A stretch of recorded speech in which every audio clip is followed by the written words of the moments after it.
మనుషులు జన్మిస్తారు. ఇక జన్మించగానే వారికి జీవిత యాత్ర ప్రారంభం అవుతుంది. తర్వాత వారు కష్టపడతారు, సంఘర్షణ చేస్తారు. ఇక వారికి వారి ఫలితం కూడా దక్కుతుంది. వారు వారి వనరులను స్వయంగా అభివృద్ధి చేసుకుంటారు.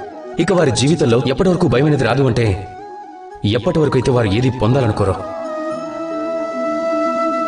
ఒకసారి వారు ఏదైనా పొందారు అంటే దాని తరువాత దానిని కోల్పోతాము అనే భయం వారి మనసులో జన్మిస్తుంది.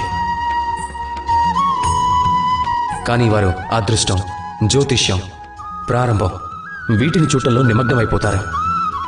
నేను మిమ్మల్ని ఒక ప్రశ్న అడుగుతాను. మీరు ఈ ప్రపంచంలోకి వచ్చినప్పుడు ఏమైనా తీసుకొని వచ్చారా?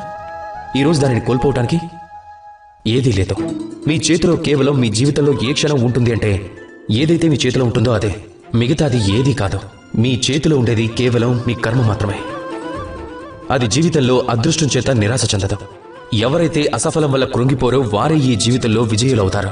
నాకు ఒక విషయం చెప్పండి, మీ దగ్గర ఏమీ లేనప్పుడు మీరు ఏం చేశారు? కష్టపడ్డారు, సంఘర్షణ చేశారు. ఇక ఏదైతే మీరు పొందాలి అనుకున్నారో మీరు పొందారు. మరి ఈ రోజు అన్ని పొందారు అంటే మరి భయం దేనికి? ఈ జీవిత చక్రం మిమ్మల్ని కష్టపడకుండా ఆపేస్తుందా? లేదు. అందుకోసమే మీ చేతుల్లో రాసి ఉన్న మార్గాన్ని ఎప్పటికీ వెతకండి.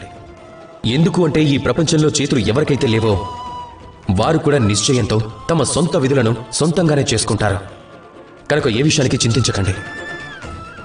రాధాకృష్ణ.